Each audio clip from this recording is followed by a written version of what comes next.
Bonjour à tous et bienvenue dans cette nouvelle vidéo d'Hmi MBS. Après le VG10 et le VGC10, un nouveau préhenseur à vide électrique fait son apparition. J'ai nommé le VGP20 d'Onrobot. Ce préhenseur peut porter jusqu'à 20 kg de charge et possède plusieurs canaux réglables permettant à tout moment de vérifier le débit d'air.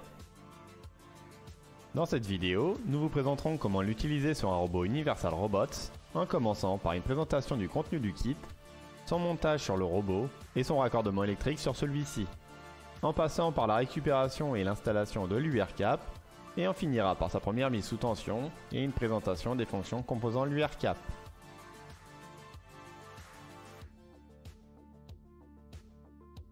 Dans le kit, nous retrouvons la Compute Box d'Onrobot, son changeur d'outils rapide,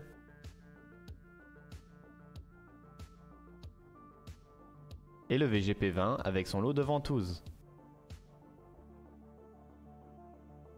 Pour le faire fonctionner, vous aurez besoin d'un câble Ethernet, d'un bloc d'alimentation,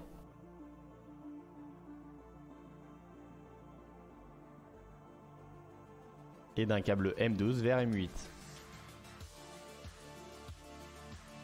Dans les pièces restantes du kit, on a des bouchons, une clé USB Onrobot, un support de câble, de la visserie et des clés de montage, mais aussi des bandes adhésives auto-agrippantes, des connecteurs et des fils et différentes fiches secteurs selon le pays.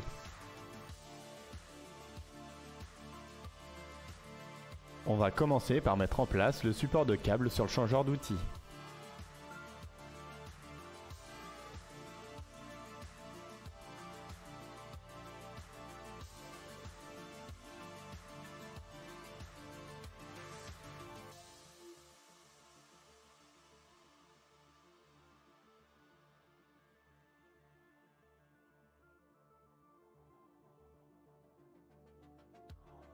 Ensuite, introduisez une goupille sur le robot.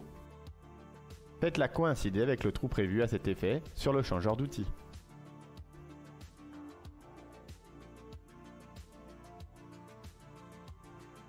Placez les 4 vis et resserrez-les avec la clé.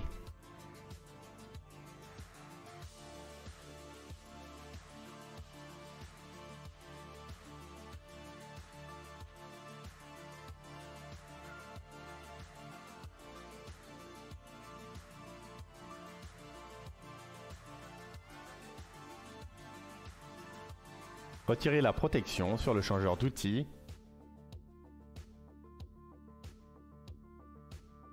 Puis fixez le câble partie M8 sur le changeur d'outils. Et faites-le passer dans le support de câble.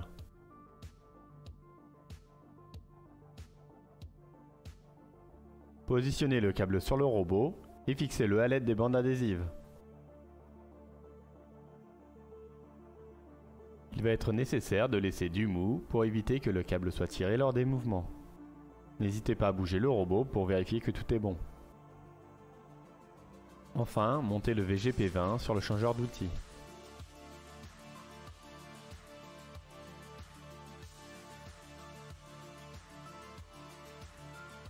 On va débuter par le raccordement du câble sur la connectique device. Raccordez le bloc d'alimentation sur la connectique 24 volts de la Compute Box.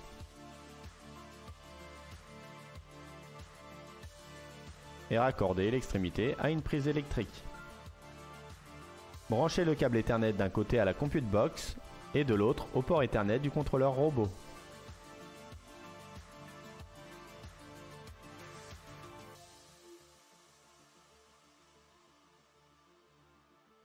Pour utiliser votre préhenseur, dirigez-vous sur le site d'Onrobot pour récupérer l'UR-Cap. Cliquez sur Télécharger maintenant. Choisissez votre préhenseur, le type de fixation,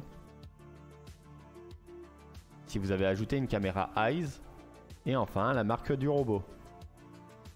Vous allez pouvoir trouver entre autres de la documentation et dans le logiciel l'UR-Cap à télécharger.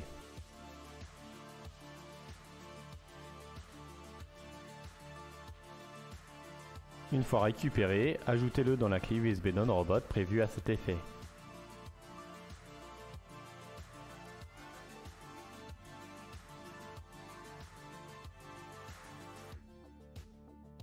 Pour ajouter l'UR cap, dirigez-vous dans le menu suivi de réglages. Dans Système, sélectionnez UR caps, cliquez sur le plus et récupérez le fichier dans votre clé USB.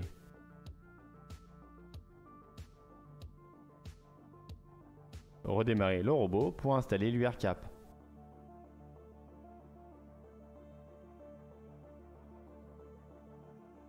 Pour que le robot puisse communiquer avec la Compute Box non-robot, il va falloir donner une adresse IP au robot. L'adresse par défaut de la Compute Box est 192.168.1.1, donc celle du robot doit être 192.168.1 pour une valeur différente de 1. Par exemple ici, celle de mon robot est 192.168.1.2. Il est possible de donner une adresse différente à la Compute Box, mais ce ne sera pas abordé dans cette vidéo. Vous pouvez désormais vérifier la communication en allant dans l'onglet Installation suivi de UR caps. Dans le menu déroulant, dans Informations du dispositif, sélectionnez le VGP20. Pour conserver les paramètres, vous pouvez enregistrer votre fichier d'installation. Toujours sur cette page, en cliquant sur la flèche de la partie Informations du dispositif, vous retrouvez l'adresse IP de la Compute Box et celle du robot, mais aussi la version de la Compute Box, son numéro de série, etc. Et dans TCP, vous avez les possibilités de modifier les paramètres de votre point central de l'outil.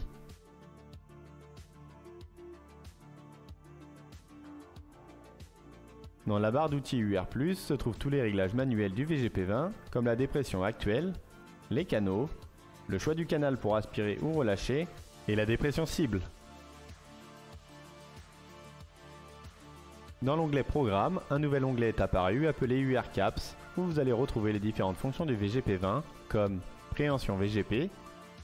Avec Grip, vous allez pouvoir sélectionner le canal à utiliser pour aspirer la pièce.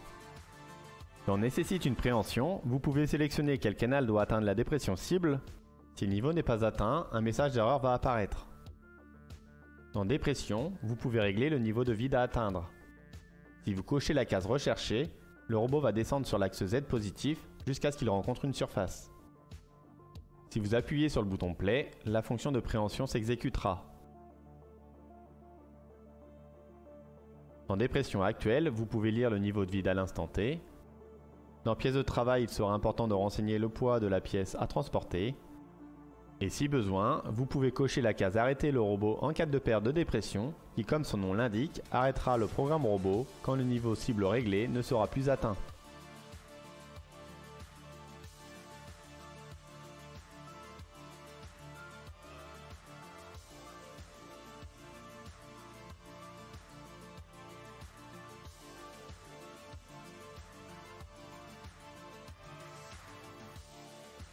Et la fonction relâchement VGP, quant à elle, vous permet de sélectionner quel canal doit relâcher la pièce.